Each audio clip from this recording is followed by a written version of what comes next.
My fiancée secretly texted her ex for months before our wedding, so I printed the chats and read them out loud. At the reception before walking away, I'm a 29-year-old guy. And for most of my adult life, I never believed in soulmates. That word always sounded like a marketing scheme, something made up for greeting cards or dating apps. But then I met Lauren. It wasn't fireworks or instant obsession. It was quieter than that. She had this way of listening that made you feel like you were the only person in the world. She remembered the smallest details, laughed at my dumbest jokes, and knew exactly when to hold me in silence without asking questions. She made space in my life like she had always belonged there. I didn't fall fast. I fell completely. 8 months in, we were living together. A year later, I proposed in a small Italian restaurant where we had our first date. She said yes with tears in her eyes, and I thought, this is it. I found my person. A few friends raised their eyebrows. My sister flat out said we were moving too quickly. My best friend pulled me aside and asked, "Are you sure she's all in?" But love makes you blind, or maybe it just makes you not want to look too closely. There were signs. Subtle ones. She'd turn her phone over when I entered the room. She never posted photos of us, even though she used to post everything. Sometimes I'd wake up and she'd be outside getting fresh air at 2 a.m. Phone in hand, smiling like she was in another world. But every time I asked, she'd kiss me on the forehead and say, "You worry too much. I only have eyes for you," and I believed her. Because love, real love, is supposed to come with trust, right? Then one night, she left her phone face up. It buzzed. The screen lit up. The message preview read, "Wish you were the one waiting at the altar." I didn't touch it. I didn't even breathe. But in that moment, something in me fractured. She left her phone unlocked. That alone wouldn't be weird, except Lauren never left her phone unattended, let alone unlocked and out in the open. We'd just gotten back from dinner. She was humming in the shower, steam curling around the half-open bathroom door. Her phone sat on the nightstand, screen still lit from the buzz I saw earlier. I wasn't looking for anything. I genuinely wasn't. But it was right there, glowing like a spotlight in the dark. The message preview said, "You were always the better man." I froze. For a second, I convinced myself it had to be from a book club friend or some inspirational podcast chat, maybe even a relative. I mean, who even says that to someone they're not in love with? My hands moved before my mind caught up. One swipe. The message thread opened. It wasn't a friend. It wasn't a coworker. It was her ex. His name was Liam, and she hadn't just kept in touch. She'd nurtured the thread like a living thing. Texts going back months. "I miss you. You'll always be my what if. He's the kind of guy I should marry. But he's not you." And her replies, "God, I think about you every day. Sometimes I wish I could go back." Just once, and the one that shattered something permanent in me. He's safe. But you, your passion. She called me safe. Like I was the bland placeholder she settled for while secretly aching for someone who wrecked her in all the right ways. I didn't even cry. Not then. I just felt cold, mechanical, like some version of me had died quietly. And the one left behind was running on autopilot. I opened my photo app, and I started screenshotting every message, every timestamp, every emoji, every lie disguised as nostalgia. I don't know how long I sat there, just collecting the pieces of my humiliation. But when she walked out of the bathroom, smiling and towel-wrapped, I smiled back and said nothing.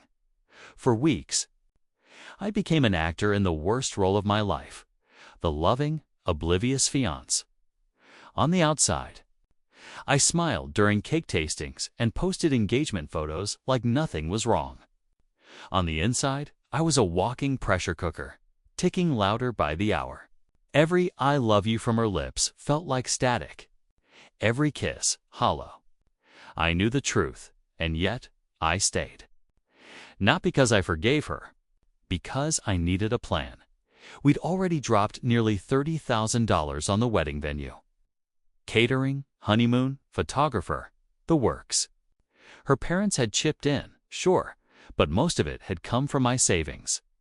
And I couldn't let it all just end in silence. Like I was the fool she got away with lying to, so I started documenting. At first, it was just mental notes. Her long stares at her phone when she thought I wasn't looking. The quick flick of her thumb whenever a message popped up. The way she actually giggled when she typed sometimes, like she was 16 and texting a crush. Then I started using voice memos. I'd record myself whispering the details into my phone. June 17th, left the house at 9 p.m., said it was girls' night. Came home tipsy and smiling at her phone. Hid it under her pillow. I wasn't just paranoid, I was gathering ammo. I didn't tell Lauren I'd found the messages. I didn't mention Liam. I played dumb, even when it burned. The worst part? She seemed happier the closer we got to the wedding. Like having both of us made her feel invincible, like she thought she'd pulled it off. I stopped sleeping. I lost 10 pounds in 3 weeks. My chest felt like it was constantly being sat on. Max, my best friend since high school, noticed. He cornered me one night with a beer and asked, "Why are you still doing this?" Just cancel it. Man, but I couldn't, because I didn't just want her gone. I wanted everyone to know who she really was. I thought I'd seen the worst of it. I thought the messages I'd already read were the deepest cut. But curiosity is a brutal thing because it always finds more blades. One night, I dug deeper. I restored her deleted messages from a cloud back, something I'd never done before. My hands were shaking, but I needed to know just how far she'd gone. And there it was, a text from 2 days before our engagement photo shoot. "Still love you. Liam, I always will." And right beneath it, "Don't worry, the wedding's just for show. I'll always love you." I stared at those words until my vision blurred. I remembered how excited she was that day, how she kissed my cheek between photos, how she joked about how official it all felt. That whole day was a lie. Every smile, every pose, every "I can't wait to marry you" was a performance. And I was the audience and the fool. And then came the line that made me genuinely sick. "He's solid. He'll take care of me. But you're where my heart lives." I felt like I was playing a role in someone else's twisted play. Like I was the dependable side character she could rely on while secretly chasing her tragic, forbidden love story with someone else. I wasn't her partner. I was her insurance policy. That night, I sat on the balcony with a glass of whiskey I didn't even like and watched the city blink beneath me. The rage was quiet, focused, cold. The plan that had only existed as vague flashes finally crystallized. I wouldn't confront her. Not yet. I wouldn't scream or fight or give her the satisfaction of drama. No. I'd let her walk into the wedding thinking she'd won, and then I'd burn everything down with the truth. I became a different kind of actor, one who smiles with his whole face while his gut burns. I doubled down on being the perfect fiancé because perfection would make the truth land like a meteor. I complimented her more than usual. "That dress makes your eyes look like the ocean." I'd say and meant every lie of it. I helped pick centerpieces, negotiated with the florists about peonies, and stayed late at the venue to memorize every corner so my exit could be choreographed. When she laughed, I watched for the tiny curl of her mouth that always showed up when she was texting him at night. Rehearsed lines in the bathroom mirror.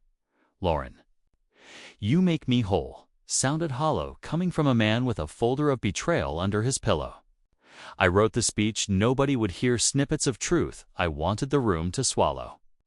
I practiced reading the printed chats out loud until my throat rasped.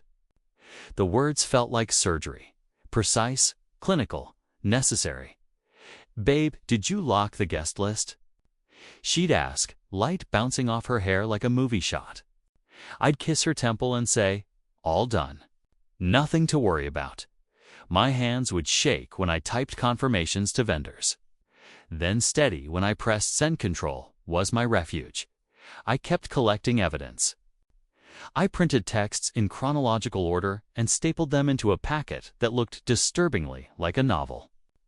I annotated timestamps in red ink, small, ugly reminders that this wasn't a momentary affair. It was a long, deliberate pattern. I backed everything up on an encrypted drive and hid copies in places I knew she'd never look. Max kept asking if I was sure. "You're not doing this for revenge, man. You're doing it for you." But revenge had become evidence-driven, art, careful, clean. I told myself it was for justice. Sometimes justice looks like cruelty wrapped in truth. The week before the wedding, I pinned the speech to my desk and walked the venue at midnight, the chandeliers cold above me. I folded the packet into the inner pocket of my suit like a loaded letter ready. Inevitable. Then, 2 days before the ceremony, she called. Her voice sounded different on the phone, soft, urgent, and said, "Can we talk now?" The week before the wedding, Lauren radiated this ... glow. People said it was bridal bliss, but I knew better. It wasn't love, it was adrenaline. The kind that comes from living a double life and believing you'll get away with it. She floated through the week like she was untouchable, hugging relatives, finalizing playlists, fussing over the way her veil sat on her curls. Meanwhile, I watched. I studied. I smiled when I needed to and nodded through lies like they were love songs. Then, one afternoon while she was out with her mom doing a final dress fitting, her iPad lit up in our living room. It was linked to her phone, a message from Liam. Plain as daylight, "I wish it were you waiting at the altar." And her response, seconds later, "Me too. So badly. But this is the life I have to live." For now. Those 2 words spun in my chest like a slow, sharp screw. That was the moment I stopped debating whether I was being cruel or justified. I stopped wondering if I was overreacting.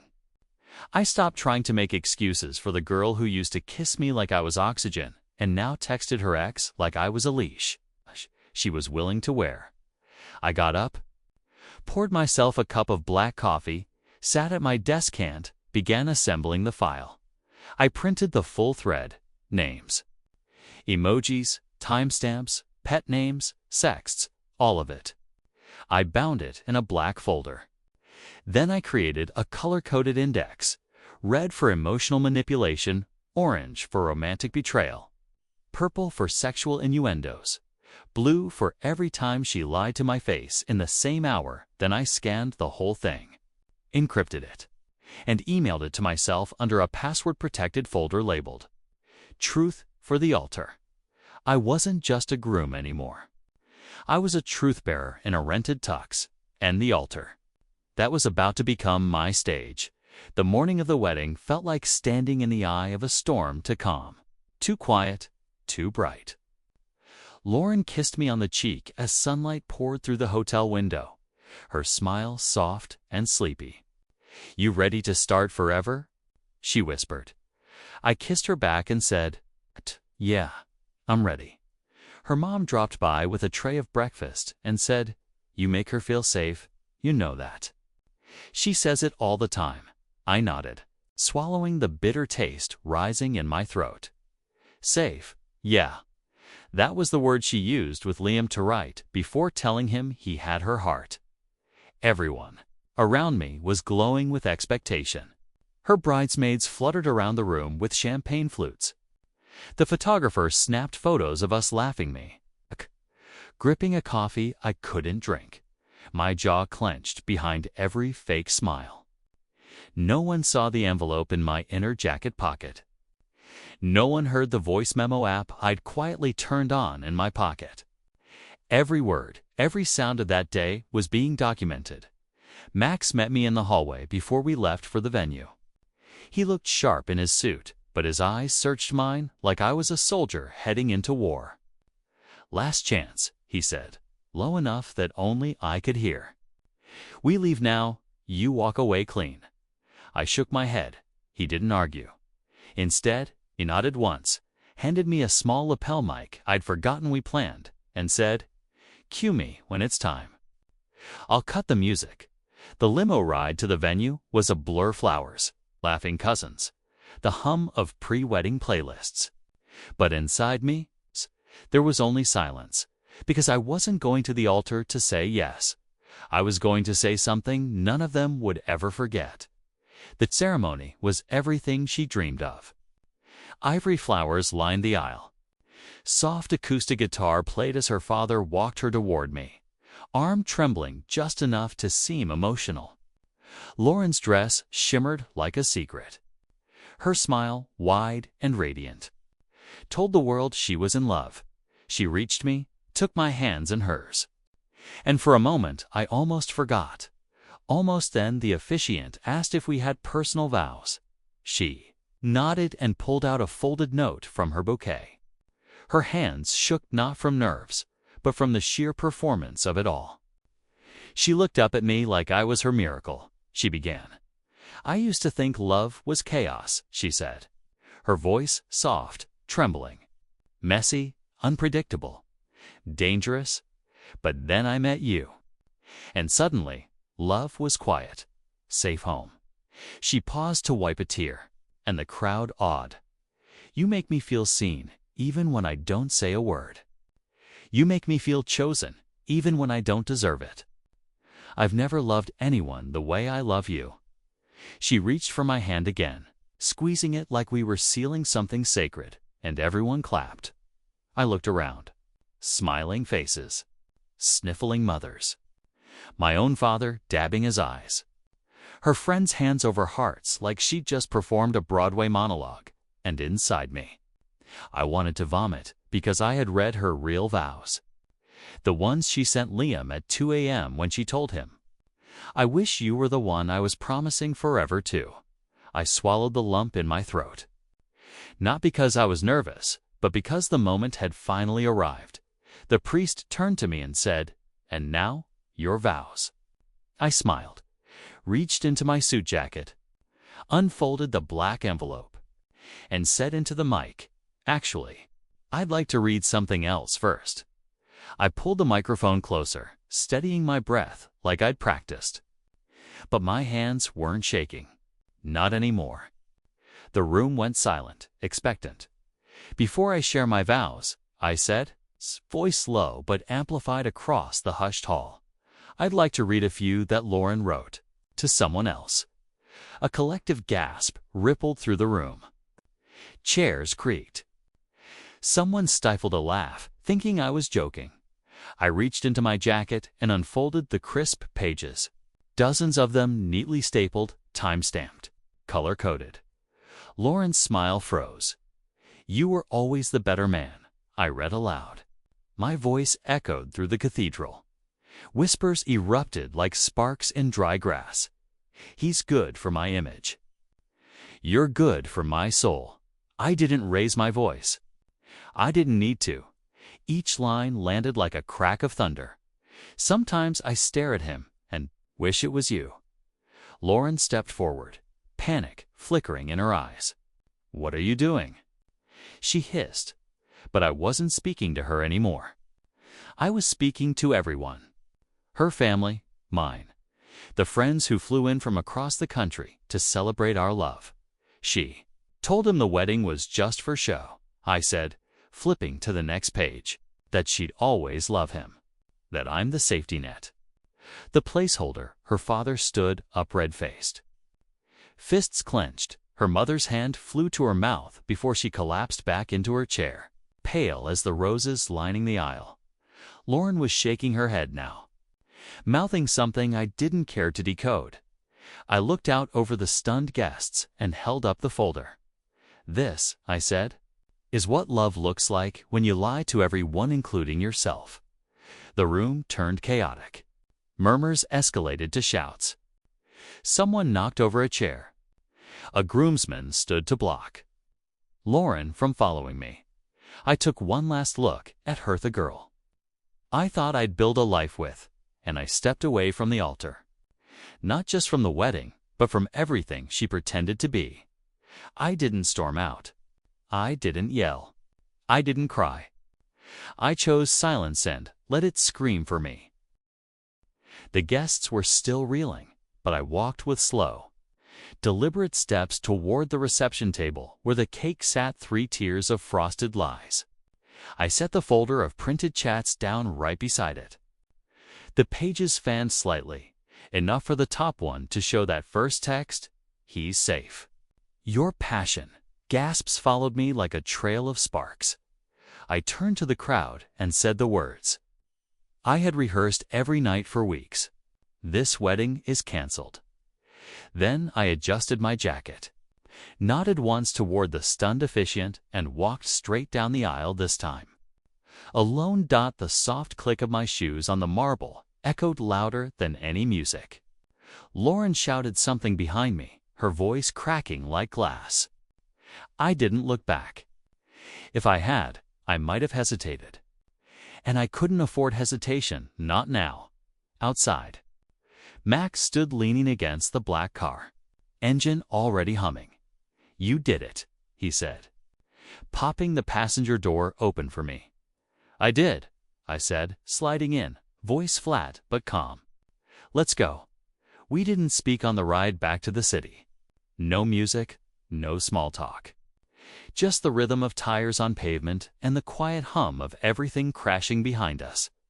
That night, I logged into every app. Blocked her on my phone, Instagram, Facebook, email. Deleted every shared photo from the cloud. The more I erased, the clearer I felt. Around midnight, the texts from her friends started. "You didn't have to humiliate her. We thought you loved her. This was supposed to be your day, too." I left every message on read, because here's the truth they didn't want to hear. It was my day. It just didn't end with a kiss. It ended with freedom. The clip hit the internet like wildfire. I didn't post it. I didn't need to. Someone in the audience had recorded the whole thing. My vow interruption. Lauren's stunned silence, the chaos that followed. It was raw. It was viral. And it was everywhere within 48 hours. Groom exposes cheating bride at the altar. He. Read her texts instead of vows. This is what quiet revenge looks like. People online couldn't get enough. The video got millions of views. Thousands of comments poured in, most cheering me on. King behavior. He handled that with class and fire. This is justice, period. But not everyone saw it that way. Some called it cruel. Why humiliate her in front of everyone? 2 wrongs don't make a right. This could have been private. I didn't respond. Not publicly. I didn't need to defend myself to people who'd never had their heart wrung out like laundry. And then Liam posted a cryptic Instagram story, a dimly lit wine glass. His hand holding hers, captioned, "Right person." Wrong time. The comments flooded in, connecting dots. He deleted it a few hours later. But the damage was done. Lauren disappeared from social media. Her family issued a vague statement to some relatives about emotional confusion and privacy. Her father sent me an email that simply said, "You did what you had to do." I didn't reply. She moved out of our apartment while I was at work one day. Left her key on the counter. Took the dog, the espresso machine, and the photo albums. I let her have them. I started therapy a week later. At first, I didn't even know what to say. My therapist just handed me a journal and said, "Start with what hurts most." So I wrote. She made me feel like I was hard to love. And then she gave that love to someone else. The healing started slow, but the wound, it was real, and it was deep. It came in a plain white envelope. Months after the wedding, that wasn't. No return address. Just her handwriting on the front, lightly messier than I remembered. For a moment, I stared at it, unsure if I even wanted to open it. But curiosity is stubborn. Even when the heart stopped asking questions, inside was a 5-page letter, handwritten in blue ink. No, I'm sorry. No, I was wrong, just page after page of justifications. She called it a misunderstanding, said I overreacted. That I blew it out of proportion. That I ruined her life. She blamed the pressure, the expectations, the timing. Said she didn't mean to hurt me, that Liam was just emotional. Support and I had no right to expose her like that. I laughed. Not out loud, but that kind of dry, bitter laugh you feel more than hear. The kind that comes from being gaslit so many times that even their apology sounds like an accusation. I read until the second-to-last page. Then I stopped, folded it all back up, slid it into the same drawer where I'd kept her vows, closed it, locked it, and never looked at it again, because some betrayals don't earn explanations. They don't get redemption arcs. They just are. Like bruises that never turn yellow. Like songs that skip in all the same places. I haven't seen her since. Haven't responded. Haven't checked her social media. Last I heard, she moved to another state and started over. Maybe she's still with him. Maybe not. But I'm still here, still healing, still learning what it means to love myself first. And if you asked me if I regretted Tiff, I regret the wedding. The reveal, the silence that followed, no. Not for a second, because I may have walked away alone that day. But I walked away free.